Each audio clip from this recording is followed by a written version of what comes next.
قرآن مجید فرقان حمید کی سورۃ العصر۔ امام طبرانی رحمۃ اللہ علیہ نے لکھا ہے کہ صحابہ کرام علیہم رضوان کا یہ طریقہ تھا کہ جب وہ ایک دوسرے سے ملاقات کرتے تو سلام کے بعد سورہ عصر کی تلاوت کرتے تھے۔ اس سورہ مقدسہ کے اندر اللہ تبارک و تعالیٰ نے بندہ مومن کی زندگی کا جو دستور ہونا چاہیے وہ بیان فرما دیا ہے۔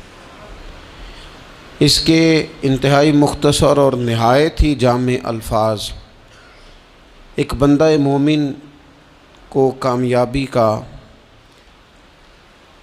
ایک بڑا رستہ بھی دکھاتے ہیں اور بندہ خسارے سے کیسے بچ سکتا ہے۔ وہ خاص مضمون ہے اس سورہ مبارکہ کا۔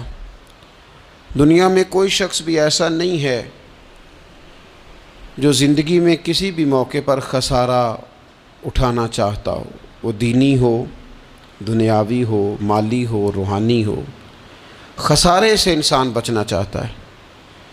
وہ چاہتا ہے کہ کچھ بھی ہو جائے میں نقصان میں نہ جاؤں۔ میں نے یہ بھی سنا ہے بعض لوگوں سے کہ چلو فائدہ نہ ہو جائے، برابر برابر ہی ہو جائے، لیکن خسارہ نہ ہو، نقصان نہ ہو۔ لوگ خسارے سے گھبراتے ہیں۔ قرآن مجید کی یہ سورہ مبارکہ ہمیں بتاتی ہے کہ خسارے اور نقصان سے بچا کیسے جا سکتا ہے۔ فرمایا والعصر، زمانہ محبوب علیہ السلام کی قسم ہو، زمانہ محبوب کی قسم، ان الانسان لفی خسر، بے شک آدمی ضرور نقصان میں ہے، خسارے میں ہے۔ بعض نے ایک باریک فرق بھی کیا ہے، کہتے ہیں نقصان ہوتا ہے جو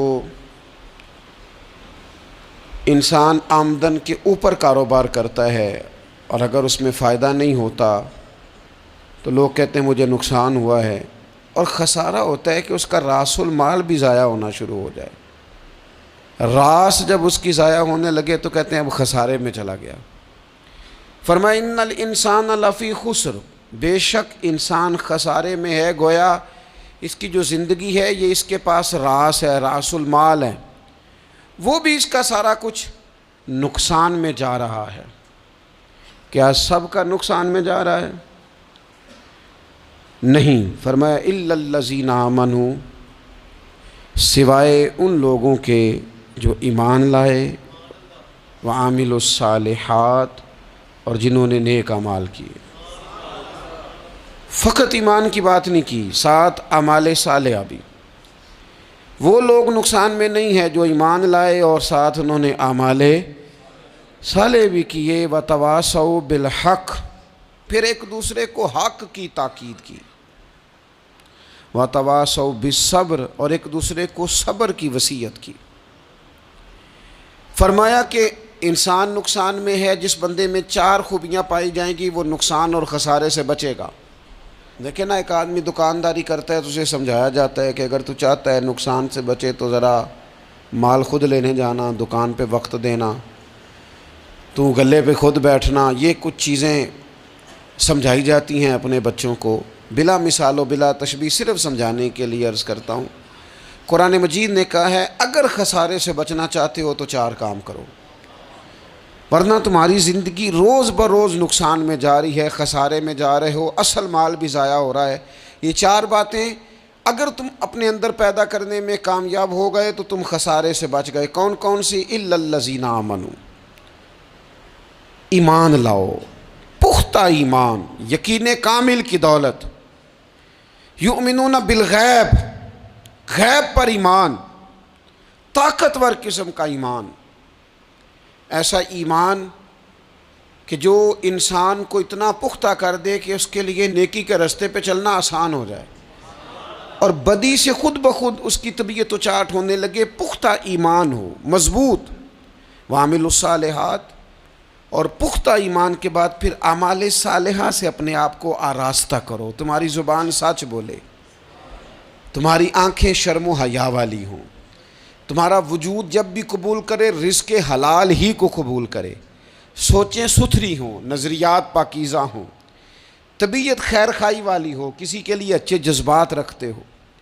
تمہارا وجود نفع بخش ہو، ہمیشہ کسی کا بھلا کرنے کی خواہش طبیعت میں مچلتی رہتی ہو، اعمال صالحہ سے اپنے آپ کو آراستہ کرو، صوم و صلات کی پابندی ہو، نماز کا خیال ہو، نماز کے قیام کا خیال ہو، ظاہری باطنی آداب کے ساتھ اللہ کے حضور عبادت کے لیے حاضر ہونا تمہارا جذبہ ہو، ایمان اور اعمال صالحہ، یہ دو خوبیاں، وَتَوَاصَوْا بِالْحَقِّ، پھر ایک دوسرے کو نا حق کی تاکید بھی کرو، نیرا بیٹھ نہیں جانا نیک اعمال کر کے، حق نے کی ہیں تیرے ذمے دوہری ذمہ داریاں، خود تڑپنا بھی ہے اوروں کو تڑپانا بھی ہے، نیرا تو نے خود ہی نہیں تڑپنا، تیری ذمہ داری یہ ہے کہ کسی اور کو بھی تو تڑپائے، وَتَوَاصَوْا بِالْحَقِّ، تاکید حق کرنی۔ ہمارے اندر نے ایک بہت بڑا مسئلہ ہے، دو حکم ہے شریعت کے، ایک ہے امر بالمعروف، ایک ہے نہی عن المنکر، نیکی کا حکم دینا اور برائی سے منع کرنا۔ میں نے دیکھا ہے کہ بڑی کمزوری پائی جاتی ہے، نیکی کی بات لوگ پھر بھی کر لیتے ہیں، لیکن نہی عن المنکر، کسی بندے کو برائی سے روکنا، منع کرنا، طبیعت ہوتی ہے گڈ بک میں رہنے کی، مزاج ہوتا ہے سب کی آنکھوں کا تارا بننے کا، اپنے گھر کے اندر بھی اتنی جرت کا مظاہرہ نہیں کرتے کہ غلط کو غلط کہہ سکیں، حق بات کی تائید کر سکیں، طاقت ہی نہیں ہوتی۔ ایسی عجیب سیاست سکھا دی گئی ہے کہ ہر شخص ایک عجیب رنگ میں اپنی زندگی بتانا چاہتا ہے۔ قرآن مجید کہتا ہے خسارے میں چلے جاؤ گے اگر کلمہ حق تمہاری زبان پر نہیں آتا، اگر کلمۃ الحق ادا کرنے کی تمہارے اندر طاقت نہیں ہے تو تم نے ضائع کر دیا سارا وقت، حاصل کیا کیا؟ کہیں اگر اپنی برادری، اپنا قبیلہ، اپنا خاندان کسی موقع پر غلط ہے اور سامنے کوئی قبیلہ ٹھیک ہے تو آپ تائید کریں سامنے والوں، آپ کے اندر یہ اخلاقی جرت ہونی چاہیے کہ غلط کو غلط کہہ سکیں اور صحیح کو صحیح کہہ سکیں۔ نبی اکرم علیہ السلام نے فرمایا تم میں سے جو برائی دیکھے وہ چاہیے اسے کہ وہ ہاتھ سے بدل دے، مظاہرہ کرے جرت کا کہ میں نہیں ہونے دوں گا، اور فرمایا اتنی طاقت نہ ہو تو زبان سے ہی کہہ دے، اعلان کرے برائی کے خلاف، اور فرمایا یہ بھی نہ کر سکے تو دل میں ہی برا جان لے، ذالک اضعف الایمان، یہ کمزور ایمان کی علامت ہے۔ تو حق بات کا مزاج، او جی میں نے اپنی قبر میں جانا ہے، او میاں آپ کے ذمہ اللہ تعالیٰ نے قانون لگایا ہے، کنتم خیر امۃ اخرجت للناس تأمرون بالمعروف وتنہون عن المنکر، تم نے لوگوں کو بھلائی کا حکم دینا ہے اور برائی سے منع کرنا ہے۔ غلط کام ہو رہا ہو تو آپ غلط کو غلط ہی نہیں کہیں گے، آپ کی طبیعت اس طرح کی ہو جائے کہ آپ بات چپ سادھ لیں، آپ کی زبان پر کسی مظلوم کے حق میں کوئی کلمہ ہی نہ آئے۔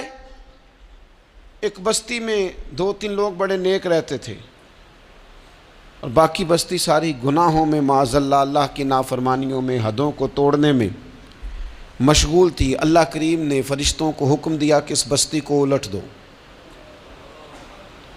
فرشتوں نے عرض کی مالک وہاں تیرے 2-3 نیک بندے بھی تو رہتے ہیں، تو رب کریم نے فرمایا سب سے پہلے انہیں تباہ کرنا۔ مالک نیکوں کو، پرہیزگاروں کو، فرمایا یہ کس طرح کے پرہیزگار ہیں، خود تو نمازیں پڑھتے رہے اور میری نافرمانی دیکھ کے کبھی ان کے ماتھے پر شکن تک نہیں آیا، کبھی ان کی طبیعت پر بوجھ نہیں بنا کہ لوگ دین کی حدیں توڑ رہے ہیں میں کم از کم زبان سے ہی کہہ دوں، نہ کبھی سوچا ہی نہیں کہ شریعت اسلامیہ کو سر عام پامال کیا جا رہا ہے اور کوئی کلمہ ان کی زبان سے ادا نہیں ہوا۔ پہلے ان لوگوں کو تباہ کرنا، خود تڑپنا بھی ہے، اوروں کو تڑپانا بھی ہے، اپنی زندگی میں حق کہنے کا مزاج پیدا کریں، کسی کو روکیں کہ میاں یہاں تو غلط ہے۔ ہم سے لوگ مشورہ لینے آتے ہیں، ہم ہاں میں ہاں ملا کے گزر جاتے ہیں۔ اگر آپ کو محسوس ہونا کہ سامنے والا بندہ جو آپ کے پاس بیٹھا ہے وہ بات درست نہیں کر رہا تو یہ جرت پیدا کریں، اگرچہ حکمت سے کہیں، دانائی سے کہیں، اچھے جملوں کا چناؤ کر کے کہیں، لیکن اس کو کہیں، اس کو سمجھائیں کہ یہاں تو بھی غلطی پہ ہے۔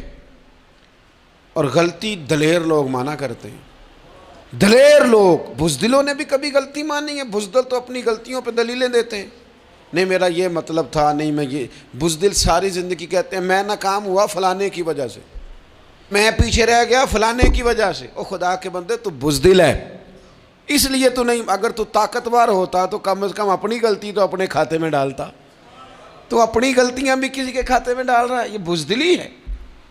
تو فرمایا ایمان لائیں، اچھے اعمال کریں اور حق بات کی تاکید کریں۔ اچھا جب حق بات کی بات کریں گے تو یہ ہو نہیں سکتا پھر تکلیف نہ آئے، پھر مخالفت نہ ہو، پھر ساری دنیا ٹھیک ہے، یہ ممکن نہیں ہوتا۔ اب مشکل آئے گی تو فوراً کہا وَتَوَاصَوْا بِالصَّبْرِ، ایک دوسرے کو صبر کی وصیت کریں۔ مشکل تو آئے گی، جب آپ حق بات کہیں گے تو کچھ لوگوں کے مفادات پر چوٹ بھی لگے گی، کچھ لوگ مخالفت بھی کریں گے۔ آپ کی زندگی اگر صبر و تحمل والی ہے تو آپ کوئی کام کر جائیں گے، آپ کوئی مشن اس کی تکمیل کر دیں گے اگر مزاج میں صبر ہے، اور اگر صبر نہیں ہے، ٹھہراؤ نہیں ہے، چند قدم نہیں چل سکتے، تھوڑی دیر بھی آپ آگے کی طرف نہیں بڑھ سکتے اگر صبر نہیں۔ ایک تو یہ ہے نا کہ میرا کمپنی میں گزارا نہیں ہوتا، ایک تو یہ ہے نا کہ میرا دوستوں میں گزارا نہیں ہوتا، اور ایک تو یہ ہے نا میرا دفتر میں صبر نہ ہو، ذمہ داری سے کہہ رہا ہوں، صبر نہ ہو تو ماں باپ سے بھی گزارا نہیں ہوتا۔ میں ذمہ داری سے کہنے لگا ہوں صبر نہ ہو تو بیوی بچوں کے ساتھ بھی گزارا نہیں ہوتا۔ آپ کو صبر کرنا ہے۔ مجھے بتائیے چھوٹا بچہ ہے آپ کا، وہ چھوٹا ہے، اسے پتہ نہیں ہے، وہ کچھ ایسے کام بھی کرتا ہے جو غصے والے ہیں، تو کیا آپ اس بچے کو سزا دیں گے؟ نہیں، آپ صبر کریں گے، آپ سمجھیں گے کہ یہ مقام صبر ہے۔